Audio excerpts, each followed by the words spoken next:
자, 안녕하세요. 예, 지난 시간에 이어서요, 수업 계속 진행해 보도록 하겠습니다. 이제 날이 많이 추워져가지고, 이제는 아침, 저녁으로는 꽤나 이제 두꺼운 외투를 입고 다녀야 되는 그런 날이 됐어요. 이제는 계절이 예전에는 봄, 여름, 가을, 겨울이 뚜렷했었는데, 이제 더웠다가, 갑자기 추워졌다가, 이제 추울 것만 남아있는 것 같습니다. 자, 그렇게 되면서 코로나는 이제 우리가 이제 일상 회복을 하자라고 해서 위드 코로나 진행하다 보니까요. 이제 일부 학교에서는 대면 수업을 진행하고 있는 것 같아요. 아직까지 학교에서 특별한 공지가 없다 보니까 만약에 어떤 공지가 있다면은 우리도 이제 대면 수업 같이 만날 날이 있지 않겠느냐라는 생각이 듭니다. 자, 우리가 계속해서 경영이라고 하는 거에 대해서 공부를 하고 있는데요. 이 경영이라고 하는 거 사실 어때요? 종합 예술이란 말이 하나만 안다고 되는 게 아니에요. 경영이라고 하는 건 모든 걸 다 종합해가지고 운영해 나가야 되는데 그 중에서 오늘은요 우리가 또 빼먹을 수 없는 게 바로 금융이라고 하는 부분을 빼먹을 수가 없습니다. 내 돈만 가지고서 사업을 영위할 수가 없어요. 그리고 이 번 돈을 가지고 뭔가를 또 예치를 한다든가 또 굴려서 뭔가를 또 내 돈이 또 돈을 벌어준다든가 뭐 여러 가지 단순히 경영만 갖고 얘기할 게 아니라 우리가 삶을 살아감에 있어서 금융이라고 하는 것은 뗄래야 뗄 수 없는 구조가 되어 있기 때문에 오늘 수업 내용은 우리 학생분들께서 들어놓으시면은 경영과 관련해서도 굉장히 도움이 되겠지만 직원 관리와 관련해서도 도움이 되고 개인적인 부분과 관련해서도 굉장히 큰 도움이 되지 않겠느냐라는 생각이 듭니다. 최근에 경제와 관련해 가지고 우리가 뉴스를 보다 보면은 굉장히 떠들썩한 내용이 나오는 게 있어요. 다들 보신 적이 있으실 텐데, 자, 이거 볼까요? 하는 미국 금리 동결 플러스 테이퍼링 시장 예상과 부합한다. 필요시 국고채를 매입하겠다. 자, 테이퍼링 이런 얘기들 많이 들으셨을 거예요. 테이퍼링 뾰족해진다라고 하는 뜻인데 이게 과연 무슨 말이고 과연 얼마만큼 중요한 내용을 담고 있는지 같이 한번 살펴보도록 할게요. 자, 테이퍼링이라는 말 같이 한번 살펴보겠습니다.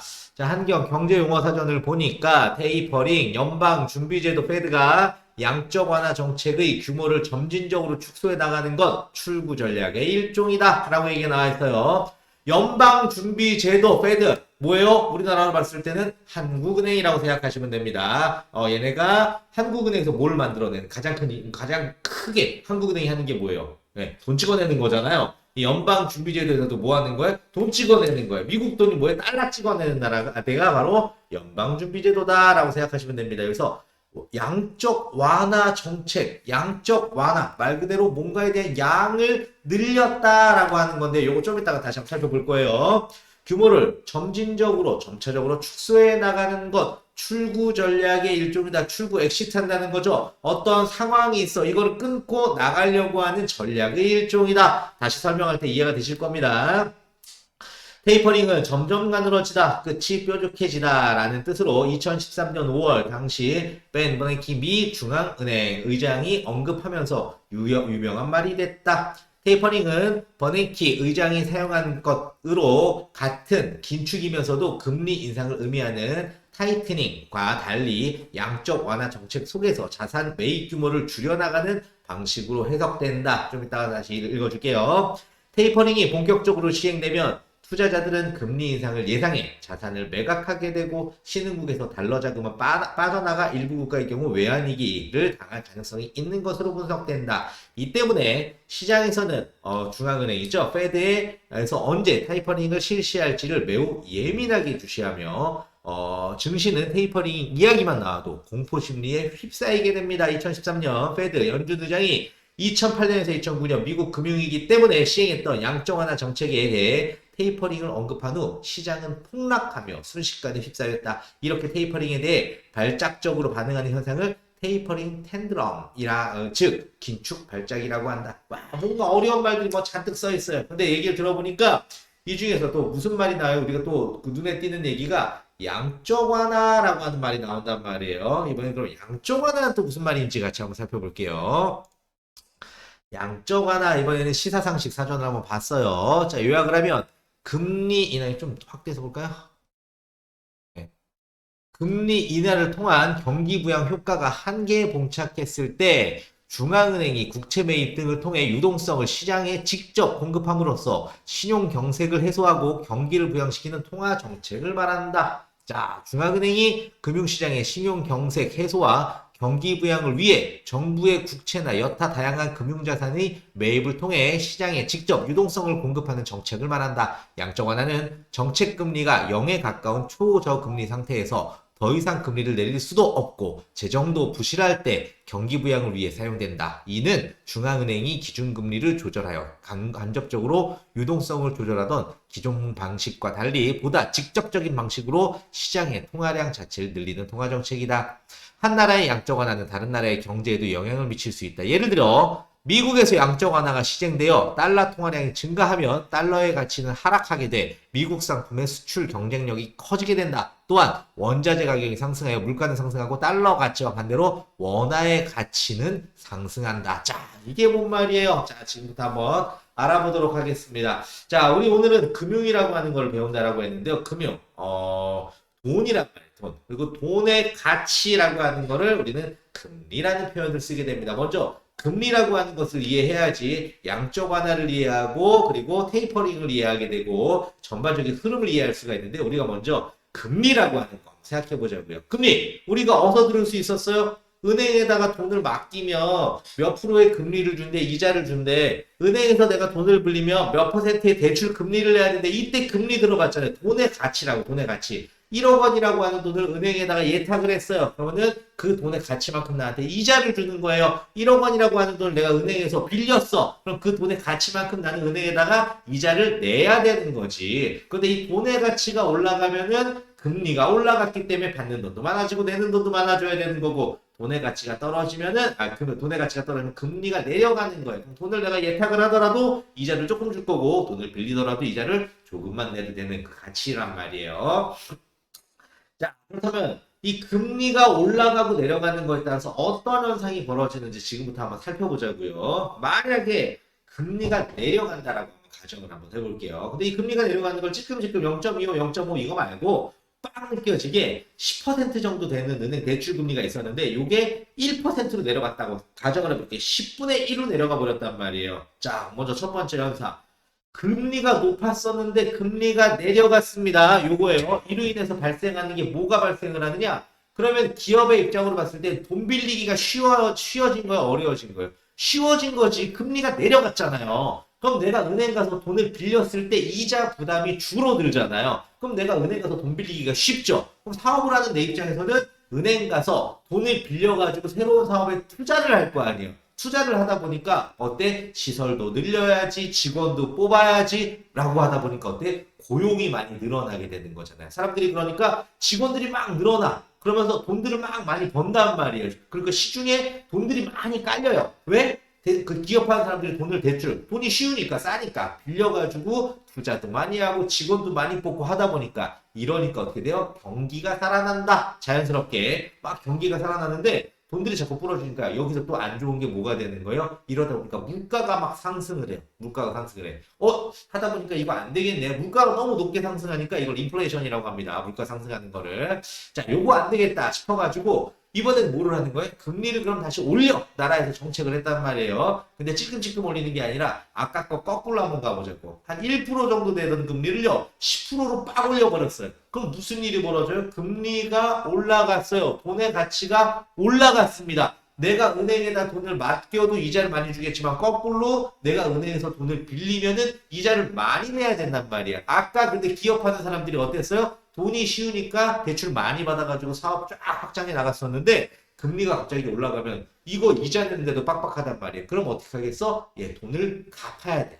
갚으려니까 어때? 사업을 축소시켜야 돼요. 그래서 축소시키고 고용, 사람들을 잘라내고 그 돈을 갖고 은행에다 돈을 갚게 되고 그러니까 시장이 얼어붙게 되죠. 경기가 어떻게 되겠어? 안 좋아지겠죠. 그로 인해 가지고 물가도 같이 떨어지겠죠. 자, 지금까지 요 상황이 뭐냐?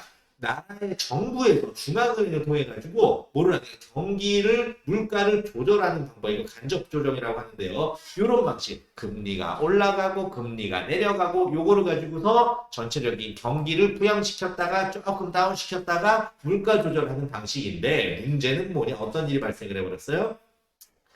이게 계속 경기가 안 좋아. 경기가 안 좋으니까 금리를 내리고 내려갖고 최고 얼마까지 내렸어? 제로까지 내려갔단 말이에요. 그럼 이제는 돈이 쉬워도 너무 쉬운 거지. 은행에서 대출을 받아도 이자를 거의 안 내는 상황이 됐어요.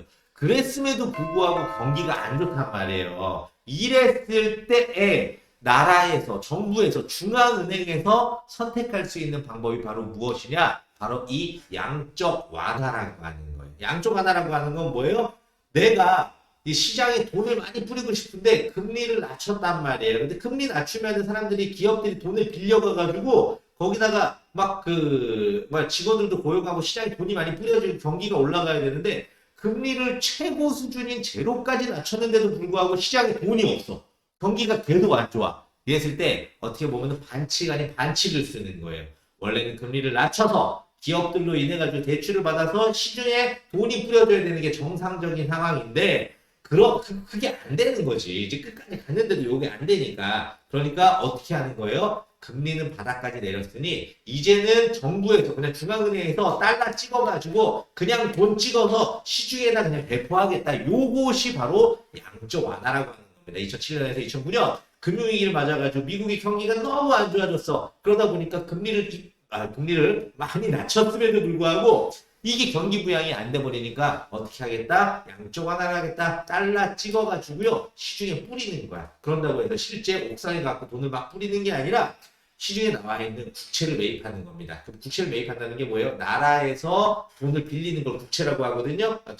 이거 채권 이때 나중에 뒤에서 배울 건데, 나라에서 돈을 빌리는 걸 국채라고 하는데 그걸 매입한다라고 하는 거, 그거 돈 갚아버리는 거예요. 그럼 그 갚은 것만큼 시중에 돈이 쫙쫙쫙쫙 풀릴 거 아니에요. 근데 얘네들은 뭐가 있어요? 중앙은행이라고 하는 건 인쇄하면 돈이란 말이에요. 그러니까 계속 인쇄해가지고 달러들을 계속 뿌리게 되는 거예요. 그럼 시중에 달러가 많이 생길까 안 생길까? 달러가 많이 생기겠지. 그러다 보니까 그걸로 인해가지고 경기 부양을 시키고 있는 것을 바로 양적 완화라고 한다라고 생각하면 될 것 같아요. 요 내용 들은 상태에서 다시 한번 보자고요.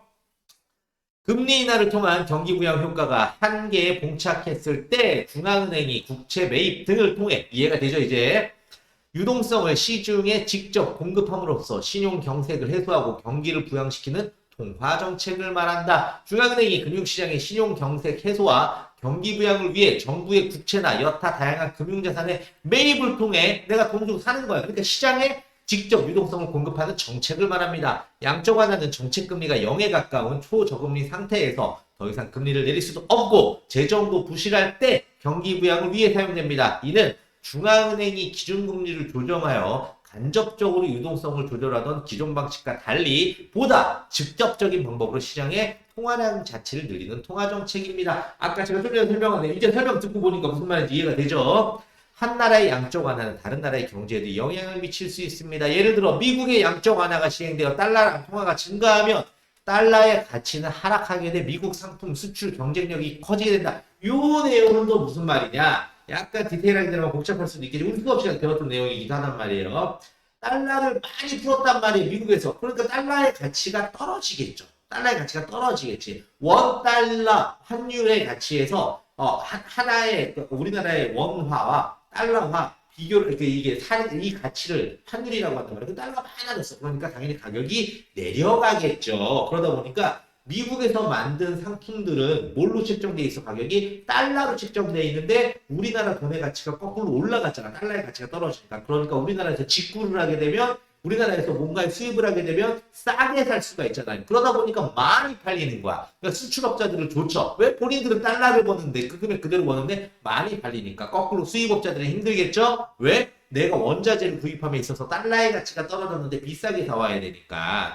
이런 것들이 또 상호적으로 우리나라 입장에서 그럼 달러의 가치가 내려갔어. 그러면은 미국에서 많은 물품들이 수입이 되잖아. 그러면 우리나라 수출업자들은 별로 좋을 게 없죠. 왜? 상대적으로 원화의 가치가 올라갔기 때문에 우리나라 거 비싸게 팔리기 때문입니다. 그래서 이런 환율의 변동, 이런 달러의 변동, 이 양적 완화 이런 것들은 당장 본인 나라에만 영향을 미치는 게 아니라 상호 관계가 있는 다른 나라 무역과도 상당히 밀접한 연관을 줄 수가 있다. 자, 근데 이 내용에서도 보는 것처럼 이 양적 완화라고 하는 게 정상적인 모습인 것 같아요? 비정상적인 모습인 것 같아요? 비정상적인 모습이라 결정 안 되는 거죠. 그랬을 때 여기서 요 양적 완화를 탈출할 거야, 야, 양적 완화가 비정상적이기 때문에 나는 요거 줄일 거야. 그게 바로 출구 전략이라고 하는 거야. 이 비정상적인 양적 완화 요 상황을 나는 엑시트 하겠어, 출구 나가겠어. 요게 바로 출구 전략인데, 자, 이제 보자고요. 나가는데 어떻게 나갈 거야? 양적 완화를 이해했잖아요. 우리가 양적 완화를 왜 하는 거예요? 경기가 안 좋았을 때 경기를 부양시키고 싶어. 그러니까 시장이 돈을 많이 풀고 싶어. 그래가지고 나라에서 정책적으로 금리를 다운을 시켰어. 근데 제로까지 갔음에도 불구하고 시장이 돈이 많이 풀리지도 않고 경기가 부양이 안 되니까 인위적으로 달러를 찍어가지고 시장이 풀어버리는 거. 풀어버리는 방식은 옥상에서 뿌리는 게 아니라 어떻게 한다고요? 국채를 매입하는 형식. 그동안 나라가 빌렸던 돈들에 대해서 찍어가지고 갚는 형식이 되면은 그 돈이 당연히 시중에 뿌려지고 그로 인해서 경기 부양이 되겠다. 이 이상한 모습이잖아. 그렇기 때문에 요거에서 엑시트를 할 거야. 근데 갑작스럽게 엑시트를 해버리면은 문제가 될 수 있으니 요거를 차츰 천천히 엑시트를 한다. 그래가지고 뾰족해진다. 테이퍼링 한다. 라고 얘기하는 거예요. 갑자기 금리를 올려버리잖아. 그러면은 멘붕입니다. 돈줄이 쫙 뛰어 들어가가지고 시장의 돈이 씨가 말라버리면은 경기가 굉장히 안 좋아진단 말이에요. 그래서 테이퍼링 점점 내가 줄여나갈 것 같아서 순서를 역순으로 갑니다. 아까 그 시장 부양으로 위해서 금리를 바닥까지 내렸어. 그래도 안 되니까 어때요? 돈을 찍어서 부채를 매입해서 양적 완화를 했잖아. 근데 이렇게 하다 보니까 요거는 정상적이지 않으니까 정상의 모습으로 돌아갈래. 역순으로 그럼 내가 매월마다 매년마다 내가 부채를 매입하고 있는 이 엄청난 규모를 점점 줄여갈게. 돈 찍어내는 거를 이제 좀씩 줄여서 적게 줄여갈게. 요거를 가지고 바로 테이퍼링이라고 얘기를 하는 겁니다. 근데 테이퍼링을 한다라고 하면은 당장 미국에서 돈을 쫙쫙 뿌리던 거를 요거를 이제 서서히 안 뿌릴 거야 라고 하는 거잖아요. 얘가 왜 문제가 되느냐. 미국에서만 끝나는 게 아니라 이 미국에서 넘쳐난 달러들이 신흥국들한테 퍼진다고요. 전 세계적으로. 그러면 그 돈들을 가지고서 투자가 일어나고 신흥국들이 살아나고 있었는데 미국에서 나 이제 돈 그만 뿌릴 거야. 금리도 올릴 거야 라는 신호를 주니까 돈을 쫙 빨아들이는데 신흥국들로서부터 돈이 쫙 빨려버리니까 그럼 얘네들은 뭐 하는 거야? 돈이 없어버리는 거예요. 그럼 국가부도가 날 수도 있고 굉장히 힘든 상황이 될 수도 있다. 그래서 테이퍼링이라는 거 하게 되면은 신흥국들이 굉장히 위험해진다. 이제 한번 다시 읽어볼게요. 연방 준비제도가 양적 완화 정책의 규모를 점진적으로 축소해 나가는 것, 출구 전략의 일종이다. 테이퍼링은 점점 가늘어지다, 끝이 뾰족해지다 라는 뜻으로 2013년 5월 당시 벤 버냉키 미 중앙은행 의장이 언급하면서 유명한 말이 됐다. 테이퍼링은 버냉키 의장이 사용한 것으로 같은 긴축이면서도 금리 인상을 금리 인상 굉장히 센 거란 말이에요. 금리 인상을 의미하는 타이트닝과 달리 양적 완화 정책 속에서 자산 매입 규모를 줄여나가는 방식, 좀씩 이게 많이 사고 있는 거를 좀씩 줄여나가는 방식으로 해석된다. 테이퍼링은 본격적으로 시행되면 투자자들은 금리 인상을 예상을 하죠. 왜 테이퍼링 다음에 금리 인상 나오겠지. 자산을 매각하게 되고 신흥국에서는 달러 자금이 빠져나가. 이제 내가 갖고 있는 것 중에 현금을 많이 보유하고 있는 게 가장 제일 중요한 거거든. 그러니까 자산 매각해서 현금 보유하고 그리고 신흥국에 달러 자금 빠져나간 거 일부 국가는 외환위기를 당할 가능성이 생기게 되는 거죠. 이 때문에 시장에서는 페드에서 언제 테이퍼링을 실시할지 매우 예민하게 주시하며 증시는 테이퍼링 이야기만 나와도 훅 떨어져 버립니다. 왜? 경기가 안 좋아질 걸 예상하니까. 2014년 연준 의장이 2008년에서 2009년 미국의 금융위기 때문에 시작한 양적 완화 정책에 대해 테이퍼링을 언급하는 시장은 폭락을 하며 순식간에 휩싸였습니다. 이런 일이 있었단 말이에요. 이거를 뭐라고 불러요? 테이퍼링 텐드럼이라고 해요. 그래서 테이퍼링이라고 하는 게 한 번 말끈했다가 전 세계 시장이 폭락을 해버리는 이런 일이 있었어요. 근데 이제는 이게 시간이 지나면서 어느 정도 나가긴 나가야 될 거 아니에요. 돈을 푼 지가 벌써 10몇 년이 지났단 말이에요. 그러니까 너무 돈을 많이 비정상적인 모습이 돼 있으니 이제는 정상적으로 나가야겠다라고 해서 뭘 한다 그런 거예요. 지금 여기 보시는 것처럼 미국이 금리를 동결한 상태지만 테이퍼링을 시작을 합니다. 이제부터는 뭐 하겠어요? 점점 돈 찍어내는 거 줄일게요 라고 발표를 했단 말이에요. 그러니까 시장이 또 전 같은 거 와르르 무너질 텐데 예상하고 있었기 때문에 와르르 무너지지는 않았지만 우리가 미래를 예상해 볼 수가 있겠지. 자, 테이퍼링이 점점 시작이 돼. 그러고 난 다음 단계 뭐겠어? 금리 인상이 된단 말이에요. 자, 그다음에 이 금리 인상이 되면은 어마무시한 일들이 벌어지게 됩니다. 자, 지금부터 그러면은 금리와 관련해 갖고 우리가 한번 살펴보자고요. 전 세계적인 금리 지금 어떨까요?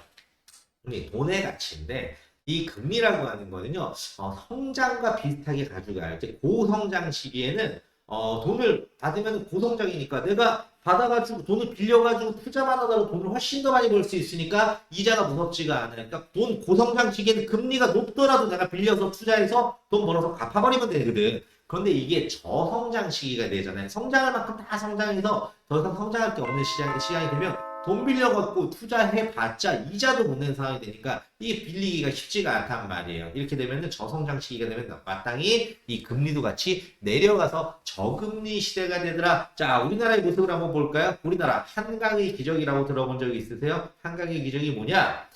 1950년대 우리나라가 한국전쟁이 있었잖아요. 한국전쟁 직후로 우리나라의 모습이 어땠느냐? 우리가 TV 틀면 나오는 아프리카의 모습 있죠? 아프가니스탄의 모습, 배고파가지고 아이들이 굶어 죽는데요.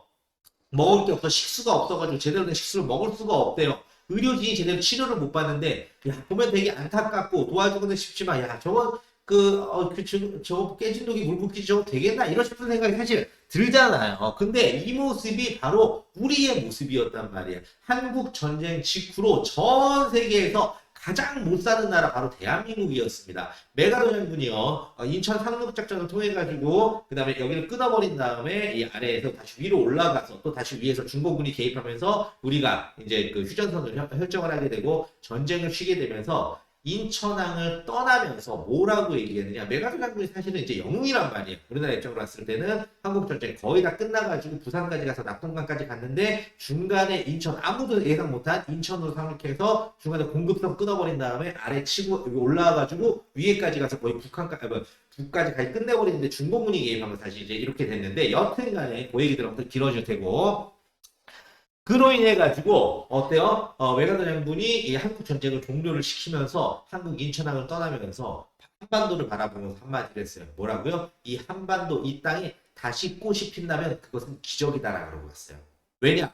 한국 전쟁이요. 보세요. 위에서부터 북한이 치고 들어와서 아래로 싹 다 훑었죠. 남쪽까지 내려가서 낙동강, 그러니까 부산까지 갔단 말이에요. 그러고 난 다음에 중간에 다시 한번 메가더 장군이 인천으로 와서 중간 걷죠. 아래서부터 다시 여기 한번 더 쓰는 거잖아요. 쫙 쓸어가지고 어디까지 올라갔어요? 위에 끝까지 올라갔단 말이에요. 압록강까지 올라갔는데 거기서 다시 중공군이 개입해서 다시 아래로 내려와서 여기서 싸우다가 이 휴전선이 설정이 됐습니다. 지금 이 한반도를 위아래로 스캔 2번씩 해나가면서 전 국토가 쑥대밭이 돼버렸어요. 그러면서 엄청나게 많은 사람들이 사망을 했고요. 이제 더 이상 완전히 너무 헐벗은 나라가 됐기 때문에 다시 저 나라를 재건을 해서 이제 국가도 제대로 서 있지 않은데 거기서 다시 부흥을 시켜서 꽃을 핀다? 불가능한 일이다. 그러고 가버렸단 말이에요.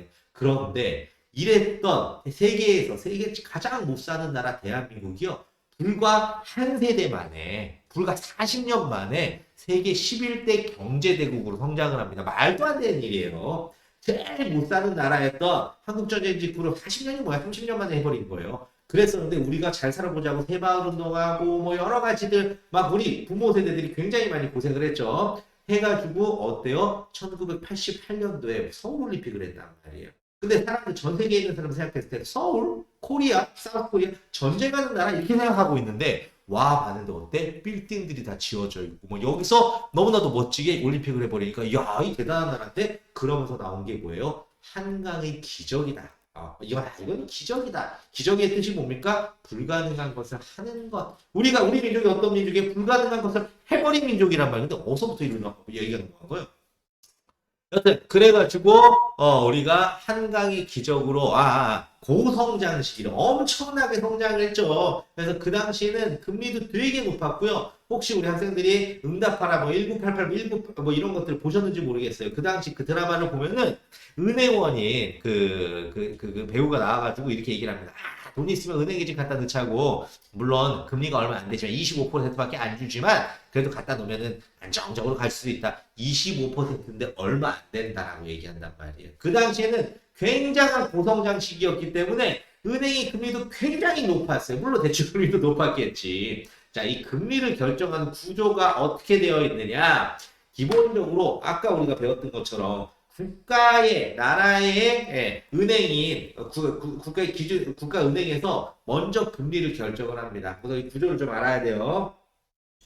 먼저 우리나라 같은 경우에는 한국은행이 있잖아. 나라의 은행 한국은행이 있고요. 그러고 난 다음에 여기에 1금융권이라고 하는 우리가 흔히 아는 국민은행, 우리은행, 하나은행 이런 애들이 있단 말이에요. 1금융권들이 있어서 사실 한국은행하고 거래할 수 있는 거는 1금융권밖에 안 돼. 그래서 한국은행이 돈을 찍어낸 다음에 얘들한테 대출을 해준단 말이에요. 1금융권에. 요 금리를 기준금리라고 하는 거예요. 요 금리를 한국은행이 정해. 그러면 1금융권들이 있고 요 돈들을 빌려와가지고 뭔가 사업을 해나갈 거 아니에요. 해나가면서 자기네들끼리 돈을 빌려주는 걸 콜금리라고 하고요. 그러고 난 다음에 1금융권이 누구한테? 2금융권. 보험사나 증권사, 상금융권, 상호저축은행 이런 애들한테 돈을 빌려줄 수 있단 말이에요. 그러다 보면 얘네들이 금리가 내가 빌린 것보다 좀 더 비싸게 빌려주겠지. 그럼 얘네들이 다 똑같이 누구한테 빌려줘? 고객한테 빌려준단 말이에요. 그래갖고 요거 이제 대출 우리가 좀 이따 금융사에서 배우면 예대마진이라고 하는 거에 대해서 배울 텐데 요런 식으로 진행을 하게 돼 있는데 한국은행에서 기준금리를 조율해가지고 나머지들 다 결정하게 되어 있는 구조다라고 보시면 될 것 같아요. 그렇다면 전 세계적으로 봤을 때 이 금리라고 하는 거 과연 추이가 어떤 추이일까? 주요한 국가들의 금리 변화 추이를 한번 살펴봤습니다.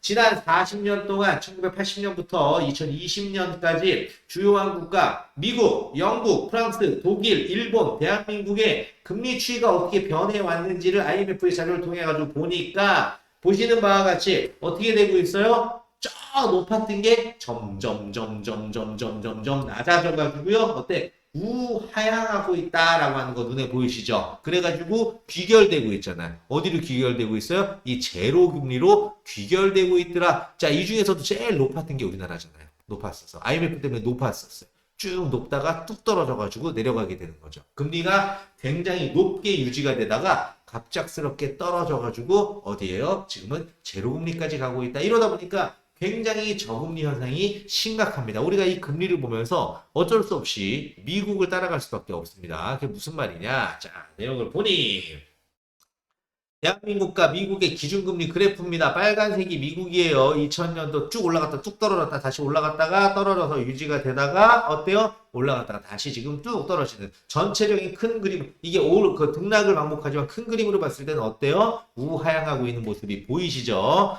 고성장 시기에서 저성장 시기로 도입을 하고 있구나. 그런데 한국은 어떻습니까? 미국이 먼저 움직이면 따라 올라가는 것 같다가 미국이 떨어지면 같이 떨어졌다가 그런데 미국이 올라가게 되면 다시 따라 올라가다 미국 떨어지니까 또 뚝 떨어졌다가 미국이 살짝 올라가니까 올라가려고 그러다가 또 떨어지니까 뚝 떨어지는 모습을 보여주고 있죠. 미국의 금리에 따라서 움직일 수밖에 없는 게 바로 우리나라의 기준금리다. 왜냐?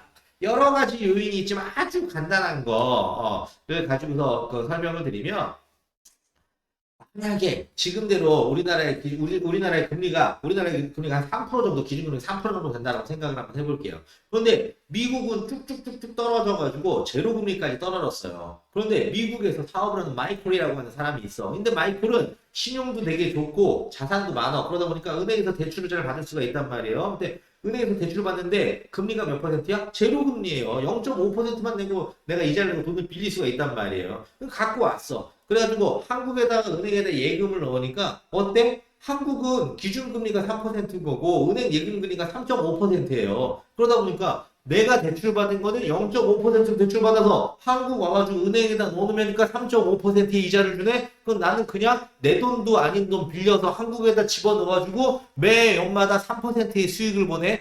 요게 1억일 때는 300만 원밖에 안 되지만 10억이면 3천이고요. 그 금액이 늘어나게 되면 엄청난 돈을 벌어갈 수가 있는 거예요. 그럼 그 돈 다 어디서 나오는 거야? 우리나라 국민들이 이자 낸 거에서 뼈 빠지게 일해서 이자 낸 걸 다 가져가 버리는 겁니다. 이 금융이라고 하는 게 굉장히 재밌는 거예요. 그러다 보니까 이런 한머니들이 들어와 버리니까 우리나라가 어떻게 해야 돼? 어쩔 수 없어요. 금리를 높게 유지할 수가 없단 말이에요. 금리를 낮춰야 돼. 여러 가지 무역적인 요소도 있고 경제적인 요소도 있지만 간단하게 이거만 보더라도 미국의 금리가 떨어지면 우리나라의 금리는 당연히 떨어질 수밖에 없는 구조를 가지고 있다. 근데 굉장히 많이 떨어져가지고 시장이 지금 미국이 금리를 워낙에 낮춘 다음에 양적 완화까지 하다 보니까 우리나라도 어쩔 수가 없잖아요. 우리나라 금리 쭉 떨어뜨려서 지금 이미 제로 금리까지 떨어졌죠. 이 상황에서 우리나라도 양적 완화를 했단 말이에요. 그러니까 그런 식으로 경기 부양책을 쓰다 보니까 또 여기서 부작용이 생겨버렸네. 돈들이 막 많아졌어요. 많아지면 시중에서 돈 빌리기가 너무 쉬워졌어. 이러니까 사람들이 그 돈 가지고 뭘 합니까? 그 돈 다 빌려서 부동산 투자로 다 들어가 버렸죠. 이게 3년 전, 4년 전 우리나라의 모습이에요. 저기 보세요. 지금 금리 떨어지고 난 다음부터 어때요? 사람들이 대출을 받아가지고 전부 다 부동산 시장에 들어가는 거예요. 그러다 보니까 부동산 열풍이 일어가지고 어때요? 부동산 가격이 천정부지로 올라가서 3년 대, 4년 대 2배가 됐네, 3배가 됐네. 이러다 보니까 어때? 그때 못 쫓아간 사람이 이제 집값이 너무 많이 올라가고 쫓아갈 수가 없어. 야, 내 인생은 이대로 끝난 건가? 이번 생은 난 그게 없는 건가? 라고 하다가 그래. 그나마 내가 적은 돈으로 투자해서 돈 벌 수 있는 게 있지. 주식 쪽으로 가고 주식을 막 공부하고 있다가 코인이 빵 떠버리네. 야, 이거야말로 정말 적은 돈 갖고 돈 벌 수가 있어. 코인 쪽으로 쫙 들어가다가 지금 이제 투자 열풍이 일어가지고 지금 있는 모습이 뭐 때문에 다 벌어진 거예요? 이 금리가 낮아지니까 돈이 쉬워져갖고 쫙 풀어져서 이게 부동산 투기로 들어가서 이런 분위기 형성하니까 주식 시장 버블 생기고 어때? 그 코인 시장 버블 생기고 이 버블 끝나버리면은 걱정됩니다. 어떤 이 금융이라고 하는 게 쉬운 게 아니라 이렇게 기본적인 큰 메커니즘을 이해하고 난 다음에 시장을 바라보면은 좀 더 이해하기가 편하지 않겠느냐라는 생각이 듭니다. 그로 인해 가지고 실질적으로 그런 금융사가 어떤 금융사들이 있느냐를 한번 살펴볼게요. 크게 봤을 때 우리나라의 금융사는 3대 금융사가 있다라고 하는 표현을 씁니다. 자, 그렇다면 우리가 이번 시간에 기본적으로 금융의 기초까지 한번 배웠고요. 다음 시간에 이제 3대 금융사로 들어가서 금융사의 역할부터 한번 살펴보도록 할게요.